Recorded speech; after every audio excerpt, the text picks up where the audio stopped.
Namo tassa bhagavato arahato sama sambuddhassa. Namo tassa bhagavato arahato sama sambuddhassa. Namo tassa bhagavato arahato sama sambuddhassa. នៅក្នុងពេលវេលាគ្រានេះឈានចូលមកដល់ទំព័រថ្មីមួយទៀតដែលជាប់តាក់ទងជាមួយនឹងការសិក្សាស្វែងយល់ពីដំណើរជីវិតតាមព្រះពុទ្ធដីការបស់អង្គព្រះបរមលោកនាថដែលទូលព្រះបង្គំខ្ញុំប្រកាសណាខ្ញុំពិចារណាថាកាលដែលបងប្អូនកូនក្មួយចូលទៅដើម្បីសិក្សាស្វែងយល់ហើយទទួលបានហើយនៅពុទ្ធិចំណេះដឹងដ៏ល្អទាំងនោះនឹងនាំមកនៅប្រយោជន៍ដ៏ទូលំទូលាយដែលប្រព្រឹត្តទៅដើម្បីញ៉ាំងជីវិតនេះឲ្យរឹងរិតតែមានសារៈខ្លឹមសារព្រមជាមួយនឹងការរៀបចំខ្សែជីវិតដោយល្អរៀនទទួលយក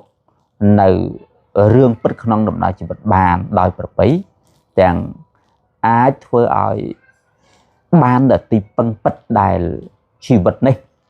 មិនងាយនឹងស្វែងរកកាលដែលយើងពុំបានទទួលយកនៅទុនគឺចំណេះដឹងព្រះពុទ្ធដីកាជាកណ្ដាលទេអញ្ចឹងព្រះគាថាធម្មបទ